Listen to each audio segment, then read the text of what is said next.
Hi guys, welcome back to our channel. இந்த வீடியோவில் நம்ம ஒரு ரொம்பவே இன்ட்ரெஸ்டிங்கான கண்டென்ட்டை பற்றி பார்க்க போகிறோம். அதுக்கு முன்னாடி நம்ம ப்ரீவியஸாக ஒரு வீடியோ அப்லோட் பண்ணியிருப்போம், அதாவது ஹிஸ்ட்ரி அபவுட் தஞ்சை பெரிய கோவில்னு.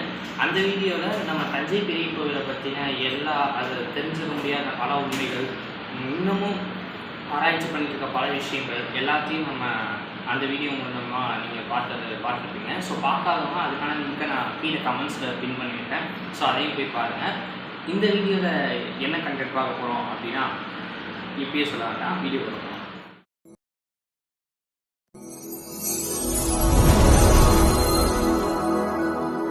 ஸோ நம்ம இந்த வீடியோவில் எதை பற்றி பார்க்க போகிறோம் அப்படின்னா, மதுரையில் எல்லா மக்களும் கோலாகலமாக கொண்டாடுற ஒரே ஒரு திருவிழா அப்படின்னா சித்திரை திருவிழாவாக தான் இருக்கும். அதாவது இந்த அழகர் ஆத்திரை இறங்குறது, மீனாட்சி திருக்கல்யாணம், அதே மாதிரி இந்த தேரோட்டம், இந்த மாதிரி வித்தியாசமான திருவிழா. அந்த ஒவ்வொரு விழாக்களும் ஒரே நாளில் நடக்கும், ஒரே அந்த செட் ஆஃப் டேஸில் நடக்கும். ஸோ அதுதான் எல்லாருமே பார்ப்பாங்க. ஆனால் பலருக்கும் இது தெரிஞ்சிருக்கும், இதை பற்றின வரலாறு தெரிஞ்சிருக்காது. நாட் ஈவன் எனக்கே தெரியாது. என் நேட்டிவ் பிளேஸே மதுரை தான். பட் இந்த வீடியோக்காக நாங்கள் கேதர் பண்ணும்போது தான் எங்களுக்கு நிறைய விஷயம் தெரிஞ்சிருந்துச்சு. அதுதான் இந்த வீடியோவில் நான் சொல்ல போகிறேன். ஸோ வீடியோ ஸ்கிப் பண்ணாமல் பாருங்கள், ரொம்பவே நல்லாயிருக்கும். இந்த கதையை பற்றி நம்ம பார்க்கணும் அப்படின்னா, இது வந்துட்டு பலருக்கும் தெரிஞ்ச கதை அப்படின்னா, மோஸ்ட்லி தெரிஞ்ச கதை அப்படின்னாலே அழகர் வருவார், அந்த இது கல்யாணம் முடிஞ்சிடும், அப்படியே திரும்பி போயிடுவார். இதுதான் பலருக்கும் தெரிஞ்ச கதை, ஓரலாக தெரிஞ்ச கதையாக இருக்கும். ஆனால் இந்த வீடியோவில் அப்போ அது மொத்தமாக என்னென்னதை மொத்தமாக விளக்க போகிறேன். ஸோ வீடியோ ஸ்கிப் பண்ணாமல் பாருங்கள். இந்த கதையை பற்றி நம்ம பார்க்கணுன்னா மூணு பிரிவாக பிடிச்சா உங்களுக்கு இன்னும் ஈஸியாக புரியும். அது என்ன அப்படின்னா, மீனாட்சின்றது யார், அவங்களுக்கு எப்படி கல்யாணம் ஆச்சுன்றது ஒரு பிரிவு. இன்னொன்று, இந்த தேரோட்டம் நடக்குது பார்த்தீங்களா, அது எப்படி நடக்குது, அது ஏன் நடக்குதுன்றது ஒரு பிரிவு. இன்னொரு சைடு இந்த அழகர் ஆற்றுல இறங்குறது பார்த்தீங்களா, அது எதுக்கு நடக்குது, அது எப்போ நடக்குது அப்படின்றது ஒரு பிரிவு. ஸோ இதை தான் இந்த 3 பிரிவு தான் தனித்தனியாக நம்ம பார்க்குறோம். அதை ஃபைனலாக கனெக்ட் பண்ணுற விதமும் ஒன்று நடக்குது. ஸோ பல ட்விஸ்ட்டுகள், பல திருப்பங்கள் இந்த வீடியோவில் இருக்கலாம். வீடியோ ஸ்கிப் பண்ணலாம். இந்த வரலாறை நம்ம முன்னாடியே சொல்ல மாதிரி 3 பிரிவாக பிரிச்சிருக்கோம். அதில் முதல் அப்படின்றதுனா, அந்த மீனாட்சி அம்மன் எப்படி பிறந்தாங்க, எதுக்காக அவங்களுக்கு இந்த மீனாட்சி திருக்கல்யாணம்ன்ற ஒன்று நடக்குது, எல்லாத்தையும் இந்த வீடியோவில் பார்க்க போகிறோம். ஸோ முதல்ல அதை தான் பார்க்க போகிறோம். இந்த இதை பற்றி பார்க்கணும் அப்படின்னா, ஒரு 900-1000 வருஷங்களுக்கு முன்னாடி போயிருக்கிறதா இருக்கும். அதாவது பாண்டியர்கள் மதுரை ஆண்ட காலம். பெரும்பாலும் பாண்டியர்கள் ஆண்டே மதுரையை தான் ஆளுவாங்க. இந்த இதில் குறிப்பிட வேண்டிய ஒரு அரசர் யார் அப்படின்னா, மலையத்துவச்ச பாண்டியன் அப்படின்ற ஒரு அரசர் தான். அவர் தான் முக்கியமாக இந்த கதையில் சம்மந்தப்பட்டிருக்குது. இவங்களுக்கு அந்த மலையத்துவச்ச பாண்டியனுக்கும் அவங்க ஒய்ஃபான அவங்களுக்கும் 2 பேர்த்துக்கும் கல்யாணம் ஆகி ரொம்ப நாள் ஆகிடுது. ஆனால் குழந்தை பாக்கியம் வந்து எல்லாமே இருக்குது. இதுக்காக ரொம்பவே அவங்க வருத்தப்பட்டிருக்காங்க. அதுக்கப்புறம் கொஞ்ச நாளில் சிவனை நோக்கி ரொம்பவே தீவிரமாக வழிபட்டு வந்துட்டு இருந்திருக்காங்க. ரொம்ப தீவிரமாக பக்தியில் ஈடுபட்டிருக்காங்க. அதுக்கப்புறம் கொஞ்ச நாள் கழித்து ஒரு குழந்தை பிறந்திருக்கு. அந்த குழந்தை தான் நம்ம இப்போ சாமியாக கொண்டுட்டு இருக்க மீனாட்சி அம்மன். ஸோ இந்த ஒரு குழந்தைய அவங்களுக்கு கொடுத்துட்டு, அந்த சிவபெருமான் சொன்னது என்ன அப்படின்னா, தக்க பருவம் வரை இந்த குழந்தை நீங்கள் வளர, அதுக்கப்புறம் இந்த குழந்தைய வந்து எப்போ சமயம் வருதோ அந்த டைமில் நானே வந்துட்டு இந்த பொண்ணை நான் கல்யாணம் பண்ணிக்கிறேன் அப்படின்னு சொல்லிட்டு கொடுத்துட்டு வரம் கொடுத்து போயிடுவாராமா. ஸோ அதுக்கப்புறம் அவர் சொன்ன மாதிரியே அந்த குழந்தைய வளர்ப்பாங்க. நார்மலான பெண்ணாக இல்லை, ஒரு வீர பெண்ணாக வளர்ப்பாங்க. வாழ் விதை எல்லா விதையும் சொல்லி கொடுத்து நல்ல ஒரு வீர பெண்ணாக வளர்ப்பாங்க. அவங்க கொஞ்ச காலத்துக்கு அப்புறம் அவங்க அப்பா இறந்ததுக்கப்புறம் அந்த பதவிக்கு, அதாவது அரசியாகும் பதவிக்கு, இளவரசியாகும் பதவிக்கு அவங்க தள்ளப்படுறாங்க, ஆகியும் ஆகிட்டாங்க. ஸோ அதுக்கப்புறம் உலகம் எங்கும் பாண்டியக்கூடிய பழக்கம்ன்றது அவங்க என்னமாக இருந்தது. அவங்க நினச்ச மாதிரி எல்லா இடத்துலையும் அடித்து வெற்றியை மட்டும் பார்த்து எல்லா இடத்துலையும் பாண்டியக்கூடிய பழக்கம் வருவாங்க. அதுக்கப்புறமா ஃபைனலாக போய் இமயத்துக்கே வந்துடுறாங்க. இப்போ தான் இமயத்தில் முதல்ல சிவபெருமானை நேருக்கு நேராக பார்க்குறாங்களாமா. ஸோ இந்த ஒரு சுச்சுவேஷனில் தான் அவங்களுக்கு அந்த இடத்துல அவங்களோட திருமணம் பண்ணி கொடுக்கணும் அப்படின்னு சொல்லிட்டு தோணியிருக்கு. ஸோ அதுக்கப்புறம் சிவபெருமான் என்ன அந்த மீனாட்சி அம்மன் சொல்லியிருக்காரு அப்படின்னா, நான் உன்னை பாண்டிய நாட்டிலே வச்சு கல்யாணம் பண்ணிக்கிறேன், நீ பாண்டிய நாட்டி திரும்பி போயிடு அப்படின்னு சொல்லிட்டு திரும்பி அமைச்சிடுறாராமா. அப்புறம் அவங்க சொன்ன மாதிரி கொஞ்ச நாள் கழித்து வந்து பாண்டிய நாட்டிலேயே சிவபெருமான மீனாட்சி அம்மனுக்கு கல்யாணம் பண்ணிச்சுக்கிறாங்க. இதுதான் முதல் கதையாக திகழப்படுது. அதுக்கப்புறம் இந்த இதை இப்படி நீங்கள் போட்டுட்டு இன்னொரு பக்கத்துக்கு வர இந்த கதையில் என்ன இருக்குது அப்படின்னு நீங்கள் பார்த்தீங்கன்னா அந்த கதையை அப்படியே விட்டுட்டு இப்போ அழகர் கோவிலுக்கு வந்துருக்கேன். இந்த அழகர் கோவிலில் இப்போ தான் இந்த கோவில் இருக்குது. அப்போ எப்படி இருந்ததுங்கிறதுலாம் தெரியாது. அப்போது ஒரு அடர்ந்த காடு தான். இப்போ நம்ம ஆகாய கங்கையாக நம்ம ஒரு நீராடுறோம் இல்லையா, அந்த ஒரு பிளேஸில் அந்த டைமில் ஒரு நதி இருந்துட்டோம்னா, ஸோ அந்த நதியில் தான் சுதப முனிவர் அப்படின்ற ஒரு முனிவர் நீராடிட்டு இருந்திருக்காரு. அவர் வந்துட்டு பெருமாளுடைய பெரும் பக்தனாமா. பெருமாள்னா அழகர், பலருக்கும் தெரிஞ்சிருக்கும், தெரியாதவங்களுக்கு சொல்கிறேன். ஸோ அழகர் நோக்கி தீவிரமாக தவறு இருந்திருக்காரு. அப்புறம் கொஞ்சம் தீவிரமாக வந்துட்டு நினச்சிக்கிட்டே அந்த நதியில் நீராடிட்டு இருந்திருக்காரு. அந்த டைமில் இது துர்வாச முனிவர்னு ஒரு முனிவர் வந்திருக்காரு. அது வந்துட்டு கொஞ்சம் சீனியர் முனிவர் அவர், ரொம்ப கோவக்கார முனிவர். ஸோ இவர் வந்துட்டு இருக்கும்போது இவர் அந்த பெருமாளை பற்றி நினச்சிட்டு இருந்ததுலேயே இவர் அந்த மூழ்கி போனதுனால, அந்த அவரை பற்றி நினைக்கிறதுலேயும் மூழ்கி போனதுனால இவர் வர்றதை கவனிக்கலையாமா.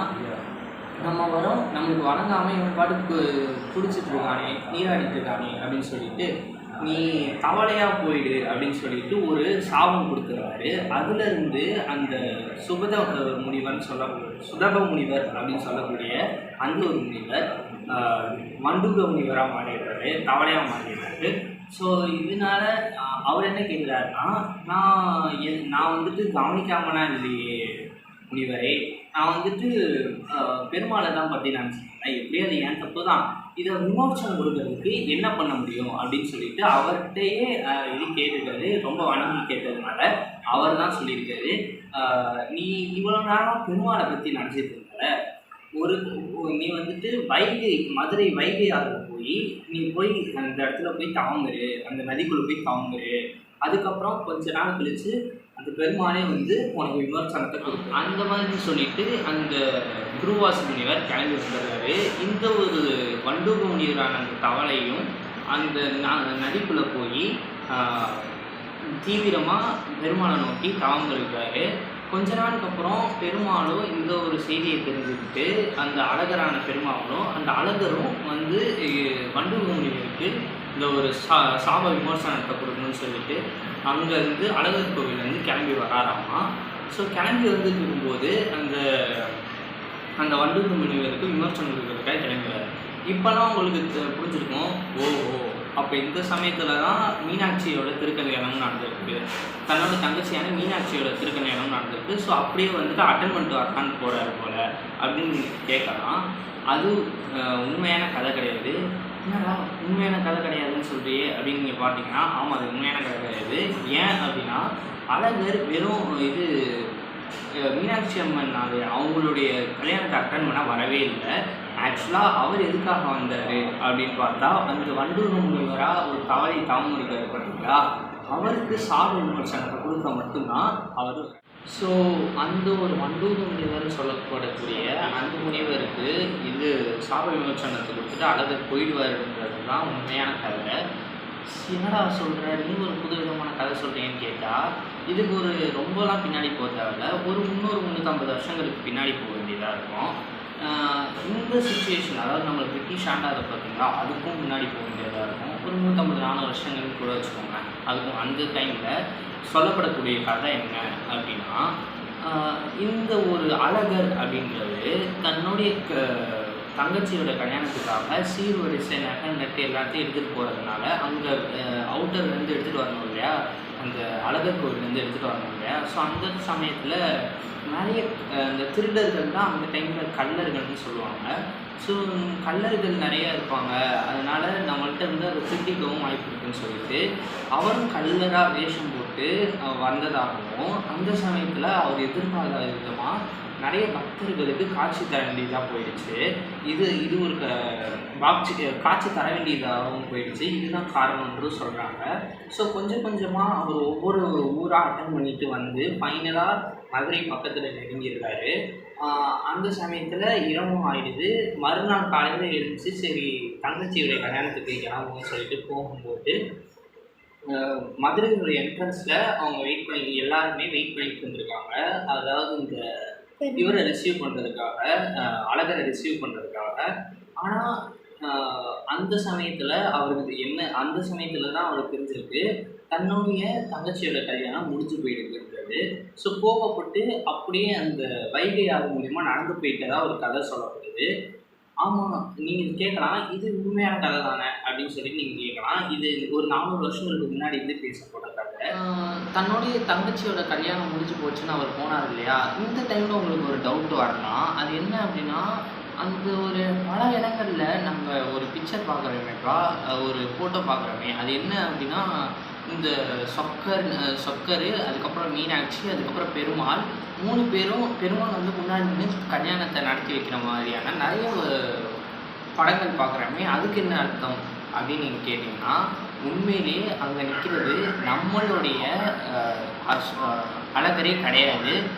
என்னடா இப்படி ஒரு குண்டத்துக்கு போடுறேன்னு கேட்டிங்கன்னா, உண்மையிலேயே அங்கே இருக்கிறது நம்மளுடைய அழகர் கிடையாது. திருப்பரங்குன்றத்தில் இருக்க பெருமாள் தான் அங்கே முன்னாடி நின்று கல்யாணத்தை நடத்தி வைக்கிறது. அப்போது இந்த ஒரு அழகர் யார், எதுக்கு இதோட ஜாயின் பண்ணாங்க அப்படின்னு பார்த்தா, இதுக்கு தான் ஒரு இம்பார்ட்டண்டான கதை. முக்கியமான கதை என்ன அப்படின்னா, நான் சொன்னேன் பார்த்தீங்களா, அந்த 2வதுல தேரோட்டம்ன்ற ஒன்று நடக்கும்ட்டு. இந்த தேரோட்டம் தான் இப்போது வரக்கூடிய கதை. ஸோ இது எண்டுன்னே சொல்லலாம். இதுலேருந்து தான் அதுக்கப்புறம் அந்த திருவிழாவை காலங்காலமாக கொண்டாடி வந்துட்டு வந்தாங்க. நம்ம நினைக்கிற மாதிரி தமிழகத்தை 3 வேந்தர்கள் தான் ஆண்டாங்க. ஆனால் இந்த பிரிட்டிஷ் ஆண்டாங்க பார்த்தீங்களா, ஆட்சி பண்ணாங்க பார்த்தீங்களா, அதுக்கு முன்னாடி கொஞ்ச காலம் மட்டும் இந்த நாயக்கர்கள் வந்து நம்மளுடைய தமிழ்நாட்டை ஆட்சி பண்ணாங்க. ஸோ அந்த டியூரேஷன் ஆஃப் டைமில் மதுரை ஆண்டது வந்துட்டு திருமலை நாயக்கன்ற ஒரு ராஜா வந்து ஆண்டு வந்துட்டு இருந்திருக்காரு. ஸோ இந்த சமயத்தில் இது காலங்காலமாக நடக்கிற ஒரு திருவிழா இல்லையா. ஸோ அந்த சமயத்தில் மீனாட்சி அம்மன் கோவிலுக்கு அவர் வந்துட்டு ஒரு தேர் ஒன்று ரெடி பண்ணி கொடுத்துருக்காரு. அதாவது இந்த சித்திரை மாத திருவிழாவுக்கு தேரோட்டம் ஒன்று நடக்கணுன்றதுக்காக அந்த டைமில் அவர் ரெடி பண்ணி கொடுத்தது தான் அவ்வளோ பெரிய தேர். அந்த தேரோட இமேஜை நான் காட்டுறேன். ஆனால் அது ரொம்ப பெரிய ஹியூஜான தேர், நிறைய பேர் பார்த்துருப்பீங்க. அந்த தேரை ஒட்டுமொத்த மதுரையை ஒன்று கூடி இருக்கவே முடியலையாமா. ஸோ இந்த ஒரு காரணத்துக்காக அந்த ஒரு ராஜா என்ன பண்ணியிருக்காரு அப்படின்னா, பல விஷயங்களை யோசிச்சு, சரி இந்த தேரை அவங்களால இழுக்க முடியல அப்படின்னு சொல்லிட்டு இன்னொரு மதுரையில் சித்திரை திருவிழான்றது தான் இந்த மீனாட்சி திருக்கல்யாணம்ன்ற ஒன்று தான் பெரிய திருவிழா. அதுவும் இல்லாமல் மதுரைக்கு வெளியே இருக்கக்கூடிய ஏதாவது ஒரு பிளேஸில் இன்னும் ஒரு பெரிய திருவிழா நடக்கிறது என்ன அப்படின்னு பார்த்துருக்காங்க. ஸோ அந்த டைமில் தான் அந்த அழகர் ஆற்றுல இறங்குற திருவிழா நடந்திருக்கு. பொதுவாகவே அழகர் ஆற்றுல இறங்குறதுனா மதுரைக்கு உள்ள பக்கத்துலலாம் இறங்க மாட்டார், அந்த மீனாட்சி அம்மன் கோயில் பக்கத்துலலாம். அந்த சமயத்துலலாம் அவர் சோழவந்தான் அப்படின்னு இருக்கக்கூடிய மதுரையில் தான், அந்த மதுரை சோழவந்தான் இருக்குல்ல, அங்கே தான் இறங்குவாராமா. ஸோ இவர் என்ன பண்ணியிருக்காரு, இந்த ஒரு 2 திருவிழாவையும் நம்ம ஒன்று சேர்த்தோம் அப்படின்னா, ஒன்று சேர்த்து ஒரு வரலாறாக ரெடி பண்ணோம் அப்படின்னா, இந்த இதில் நம்ம வந்துட்டு நம்ம தேர் இழுக்க முடியும்னு சொல்லிட்டு அவர் முடிவு பண்ணி 2 திருவிழாவையும் ஒன்று சேர்த்துருக்காரு. எப்படியும் மீனாட்சி அம்மன் கோவிலை நம்ம அழகர் ஆற்றுல இறங்குறது பக்கத்தில் போய் எடுத்துகிட்டு போக முடியாதுன்றதுலாம், அழகர் சோழவந்தான் பக்கத்தில் இறங்குறது பார்த்தீங்களா, அதை கொஞ்சம் முன்னாடி எடுத்துகிட்டு வந்து மீனாட்சி அம்மன் கோவில் பக்கத்தில் இறங்குற மாதிரி காமிச்சிருக்காங்க. ஸோ இதுதான் உண்மையான கதை. அதுக்கு முன்னாடி வரைக்கும் நான் சொன்னேன் பார்த்தீங்களா, அதுதான் கதையாக நடந்துகிட்டு இருந்தது.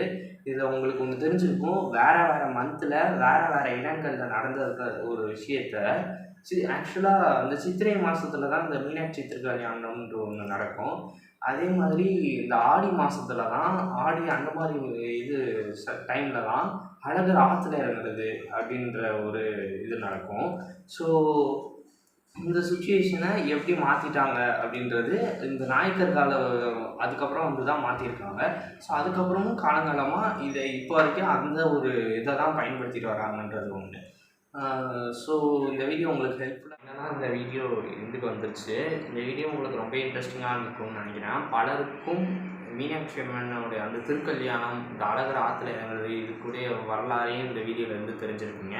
இது உங்களுக்கு ரொம்பவே ஹெல்ப்ஃபுல்லாக இருக்கும்னு நினைக்கிறேன். ஸோ இப்போ இந்த டைமில் நான் வீடியோ ரிலீஸ் பண்ணுறது கூட இப்போ அந்த திருவிழா நெருங்கிடுச்சு. ஸோ அந்த திருவிழா நடக்கிறதுக்கு ஒரு பஞ்ச் ஆஃப் டேஸ்க்கு முன்னாடி அங்கே குடியேற்றுற ஃபங்க்ஷன் ஒன்று நடக்கும். ஸோ அதுவும் முடிஞ்சிருச்சு. ஐ திங்க் 21 அது அந்த டைமில் தான் அது நடக்கும்னு நினைக்கிறேன். எனக்கு எப்போன்றது I think so, but I not sure. So இந்த வீடியோவிலேருந்து அந்த திருவிழா நடக்கிறதுக்கு முன்னாடி என்னென்ன நடந்தது, எப்படிலாம் மாற்றிருக்காங்கன்றதை நீங்கள் தெரிஞ்சுருப்பீங்கன்னு நினைக்கிறேன். ஸோ அந்த வீடியோ ரொம்பவே உங்களுக்கு ஹெல்ப்ஃபுல்லாக இருக்கும். இந்த வீடியோவை லைக் பண்ணுங்கள், ஷேர் பண்ணுங்கள், சப்ஸ்கிரைப் பண்ணுங்கள், கூட இருக்க பெல் ஐக்கானையும் கிளிக் பண்ணுங்கள். இன்னும் இது மாதிரி நம்ம லாஸ்ட் வீடியோ மாதிரி வேணும்னாலும் கமெண்ட்ஸில் கமெண்ட் பண்ணுங்கள். மிஸ்ட்ரிஸ் சம்மந்தப்பட்டின வீடியோஸும் நம்ம அப்லோட் பண்ணுவோம். ஸோ நான் வீடியோவோட ஸ்டார்டிங்லேயே சொல்லியிருந்தேன், நம்ம ப்ரீவியஸாக ஒரு வீடியோ அப்லோட் பண்ணியிருப்போன்ட்டு. ஸோ அந்த வீடியோக்கான லிங்க்கை நான் கீழே கமெண்ட்ஸில் கொடுத்துருக்கதா சொன்னேன். ஸோ அதையும் போய் செக் பண்ணி பாருங்கள். நம்ம சேனலில் அடுத்தடுத்து இதே மாதிரி இன்னும் நிறைய இன்ட்ரெஸ்டிங்கான கண்டென்ட்ஸ் வந்துகிட்டே இருக்கும்போது நிறைய கண்டென்ட்ஸ் எடுத்து வச்சுருக்கேன். ஸோ அதை நான் அப்லோட் பண்ண போகிறேன். ஸோ இப்போதைக்கு பாய்.